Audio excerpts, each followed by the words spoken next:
السلام علیکم جی. بڑے دنوں سے یہ خواہش تھی کہ میں اس کے اوپر بات کرتا, لیکن جیسے ہی میں ولاگ کرنے بیٹھتا تھا تو یہ بات مجھے بھول جاتی تھی. 2016-17 کی بات ہے, اور 2016-17 میں آپ پانچویں پشت کی دوغلی ابلاغی جنگ کے کسی کالمسٹ کا کالم پڑھیں.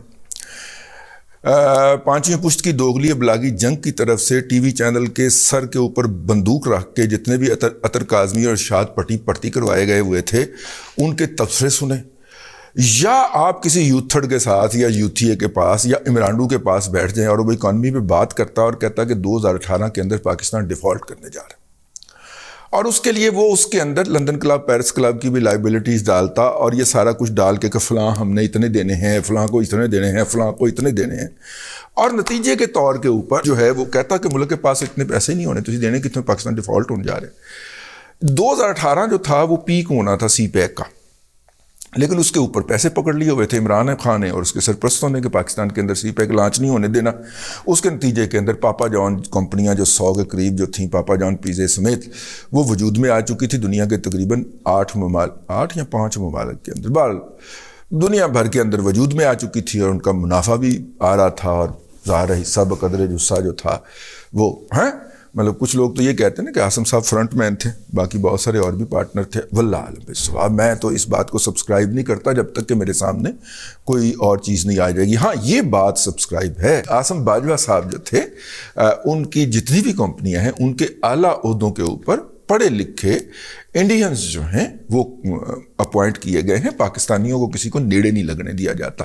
تو ظاہر ہے کہ انڈیا کے ساتھ ٹریڈ جو ہے وہ نواز شریف کرتا ہے, اور جنرل ریٹائرڈ عاصم باجوہ جو ہے ان کی کمپنی کے اوپر جو ہے وہ انڈین جو ہے وہ کام کرتے ہیں. تو اس لیے آپ نے قطعاً یہ نہیں کہنا کہ عاصم باجوہ صاحب جو ہیں ان کے انڈین کے ساتھ کوئی تجارتی رابطے ہیں. انڈین کے ساتھ تجارتی رابطے جو وہ صرف نواز شریف کے ہوتے ہیں. ٹھیک ہے, ہاں یہ آپ نے گھومتے رہنا, کیونکہ آپ کو پاشے نے, آپ کو ظہیر نے, آپ کو فیض نے یہی رٹوایا ہے نا. تو رٹتے رہیے اس کو, رٹتے رہیے, رٹتے مر جائیے اس دنیا سے, اپنی اگلی نسل کو بھی یہ بتا کے. اور اگر اگلی نسل جو ہے وہ آزادانہ ذہن کی پیدا نہ ہوئی تو وہ بھی اسی جہالت میں ہی مر جائے گی. ٹھیک ہے, لیکن یار یہ پھر وہ بات یاد آ جاتی ہے اپنی ہی کہ لمحہ موجود میں جو جرم یہ کر رہے ہوتے ہیں بعین ہی اس کا الزام دوسروں پہ لگا رہے ہوتے ہیں. یہ جو ہے یہ عجیب و غریب میرا مطلب ہے کہ مخلوق ہے. وجاہت مسعود صاحب نے تصحیح فرمائی کہ 1998 کے اندر جب یہ پالیسی بنی تھی, یہ پالیسی بیسیکلی بنائی گئی تھی, ٹھیک ہے, وہ انہوں نے کہا کہ جی اپنا کی نام ہے اپنے حسین حقانی صاحب نے اپنی کتاب میں یہ بات لکھی ہے. میرے ہاتھ سارجن حقانی صاحب, اگر میں نے آپ کی کتاب پڑھی ہوئی, آپ نے دی نہیں کتاب ہمیں تو ہم کیا پڑھتے. لیکن یہ ہے کہ وہ اگر مناسب سمجھیں تو وہ یہ والا بات آپ نے جس چیپٹر میں لکھی ہوئی ہے اس چیپٹر کا وہ ہمیں PDF بھجوا دیں, مطلب رابطے میں تو آپ ہیں, تو تاکہ پھر ہم اس کا کریڈٹ آپ کو دیا کریں. ویسے اللہ کی قسم میں نے وہ کتاب نہیں پڑھی, یہ میں نے اپنے پاس سے ہی تراشا تھا. لیکن اگر آپ پہلے لکھ چکے ہیں تو مجھے آپ جیسے پڑھے لکھے آدمی کو اس کا کریڈٹ دیتے ہوئے حرج نہیں ہوگا, بلکہ میری آواز کے اندر, میری اس بات کے اندر مزید وزن پیدا ہو جائے گا. لیکن ہیونگ سیڈ دیٹ, وہ جناب جو بھی یوتھیا آپ سے ملتا وہ یہی کیلکولیشن لے کے بیٹھا ہوتا. آپ ایسے کر کے دیکھتے کہ یار یا تو آپ کو, اچھا اس میں زیادہ تر سٹاک مارکیٹ یوتھیے جو تھے وہ پیش تھے. ٹھیک ہے, ہمارے بھی سٹاک مارکیٹ کے اندر جو قریبی دوست ہیں وہ بھی یہی بات کہتے تھے. میں نے کہتا تھا یار how is it possible, it is state affair. یہ اسٹیٹ کے معاملات ہوتے ہیں, اسٹیٹ کے معاملات اس طرح نہیں ہوتے, اس کے اندر بہت سارے گرے ایریاز بھی ہوتے ہیں جس کو اسٹیٹ جو ہے نا وہ ساتھ لے کے چل رہی ہوتی ہے. اتنی بڑی اکانومی ہے, کیسے ڈیفالٹ ہو سکتا ہے. لہٰذا 2018 کے اندر RTS بند کر کے, جس کو کہ کہتے ہیں کہ وہ کی باجوہ صاحب اپنے وڈے حاجی صاحب جو ہیں, وڈے حاجی صاحب کہتے ہیں کہ نہیں ہم نے RTS جو ہے وہ آپ نے الزام لگایا ہمارے اوپر, ہم نے بند نہیں کیا تھا. حاجی صاحب اسی اپنی اکھاں نال ویکھیا سی, آپ نے ہمیں اندر نہیں گھسنے دیا. ٹھیک ہے, کسی الیکشن پولنگ اسٹیشن کے اندر جرنلسٹ کو نہیں جانے دیا آپ نے, اور آپ نے فوجی اندر کھڑے کیے ہوئے تھے. اینج نہ کریا کرو, منہ تو جھوٹ نہیں بولی تھا. ویسے منہ تو جھوٹ بولنا ہے تو تسی کی کر سکتے ہو, نہیں تے دوسرے پاسے کھلو کے گالاں کٹن والا تے منہ کھلو کے جھوٹ بولنے والا, دونوں دا کچھ نہیں ہو سکتا. ٹھیک ہے. تو اب باجوہ صاحب نے منہ پہ کھڑے ہو کے کہہ دیا کہ جناب ہم نے RTS نہیں کیا تھا، لیکن ہمیں معلوم ہے کہ RTS بند کر کے آپ نے اس قوم کے اوپر جو لعنت مسلط فرمائی تھی، اور اس کے اندر آپ پورے ہینڈز ان گلو پوری طرح ملوث تھے. اب اس سے بیک آؤٹ کرنے کا دور شروع ہوا ہے. تو میں نے دیکھا کہ ان دی مین وائل وہی پرانا پہیا جو تھا، وہی پرانا بیانیہ جو تھا، وہ لے کے انہوں نے پھر چڑھائی شروع کر دی. ٹھیک ہے، وہ پرانا بیانیہ جو تھا نا کہ ملک ڈیفالٹ ہونے لگا 2018 میں، یاد کیجئے اس وقت کے اخبارات نکال کے پڑھ لیجئے، 17-18 کے اندر اخبارات نکال کے پڑھ لیجئے. اور اس وقت ایک گالی اس کو بھی دی جاتی تھی اپنا سی پیک کو بھی، کہ سی پیک کی وجہ سے ڈیفالٹ ہوگا، سی پیک کی ہم ادائیگیاں نہیں کر سکیں گے. تو آج بھی جو ہے، آج سی پیک نہیں ہے اس کے اندر، لیکن ڈیفالٹ کا منترا آج بھی پڑھا جا رہا ہے. وہ کوئی ایک انڈیکس ہے جی، کریڈٹ سویپ انڈیکس جو ہوتا ہے، کریڈٹ سویپ ڈیفالٹ ہے، وہ انڈیکیٹ کر رہا ہے کہ جی پاکستان کا بہت زیادہ بڑھ گیا ہے. یہ انڈیکیٹر ہوتا ہے تب جب آپ، یہ کاؤنٹ کرتا ہے جب آپ نئے قرضے لینے کے لیے جاتے ہیں، اور خاص طور پہ جب آپ قرضے لیتے ہیں اپنا بانڈز کے ذریعے، سکوک بانڈ یا دوسرے سود پہ مشتمل بانڈز آپ جو ہے وہ لانچ کرتے ہیں، تو اس کے اوپر اس کریڈٹ ریٹنگ کا کوئی امپیکٹ ہوتا ہے. لیکن میں نے آپ کو جیسے کہ پہلے عرض کر دیا کہ وہ ہم نے بات کی خلیق کیانی صاحب سے بھی اور دوسرے اہم جو صحافی ہیں. میں کہ شہباز رانے نے تو کام چک کے رکھا ہے، تو تہاڈا کی خیال ہے؟ انہوں نے کہا نہیں، یہ اس کا کوئی اثر ہی نہیں ہوتا، سرے سے کوئی اس کا پاکستان کی معیشت کی صحت پہ کوئی اثر ہی نہیں پڑتا. تو پھر کس کا اثر پڑتا ہے؟ انہوں نے کہا اس کا اثر آپ کی موڈیز کا اور اسٹینڈرڈ اینڈ پور وغیرہ کا پڑتا ہے، لیکن ان کو تو کبھی کوئی ڈونر جو ہے، جو کریڈیٹر ہے، وہ کنسیڈر ہی نہیں کرتا.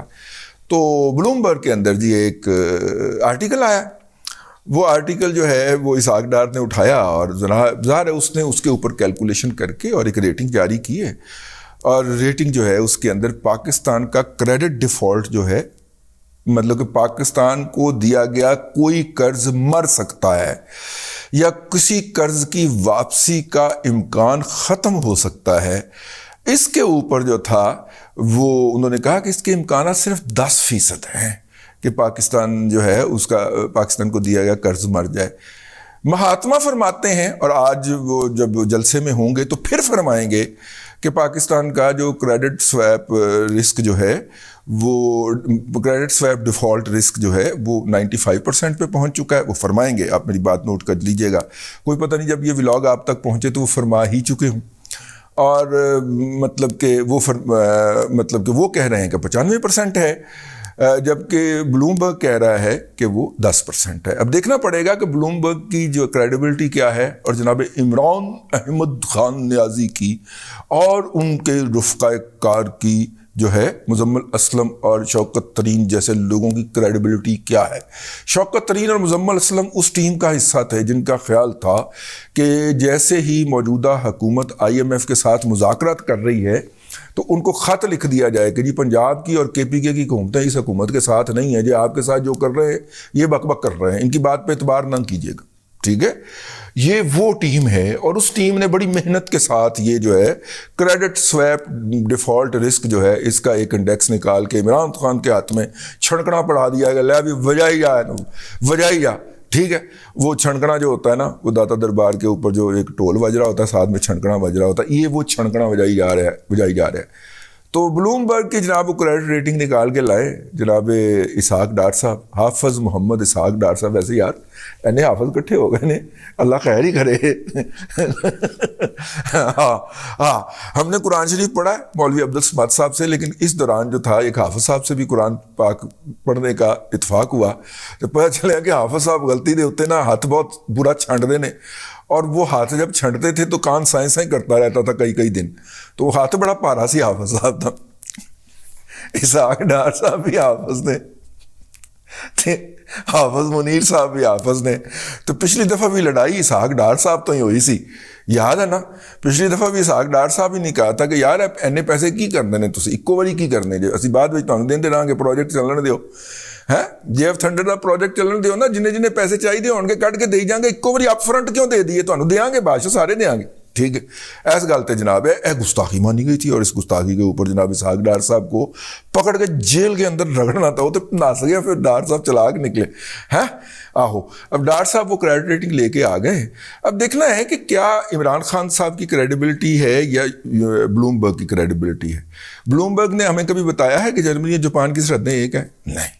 بلوم برگ نے ہمیں بتایا ہے کہ جناب جو ہے وہ کیا ہوتا ہے, بلاک چین ٹیکنالوجی کے ذریعے قوموں کو آپس میں لین دین کرنا چاہیے؟ نہیں. بلوم برگ نے ہمیں بتایا ہے کہ ہمیں اپنی بٹ کوائن لانچ کرنا چاہیے اور بٹ کوائن کے اندر سرمایہ کاری کرنی چاہیے؟ نہیں.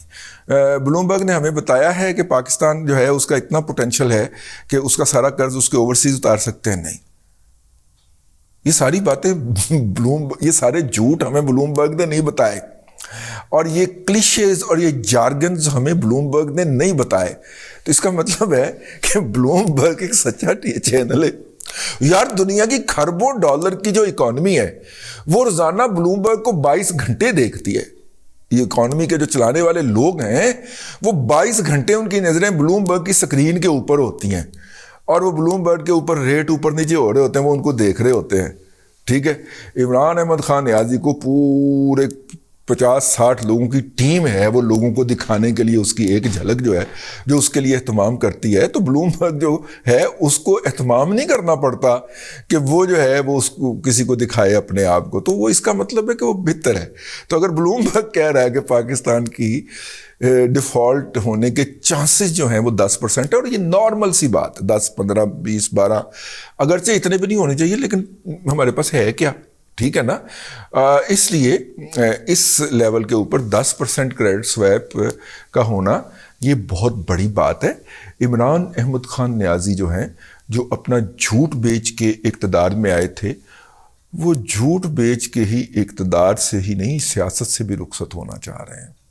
تو ان کی خواہش پوری ہونے دی جائے. ایسے لوگوں کو نظر انداز کیا کرتے ہیں, ان کے ہذیان کے اوپر توجہ نہیں دیتے. اب تک کے لیے اتنا ہی. اگلے ولاگ کے اندر پھر ملاقات ہوتی ہے.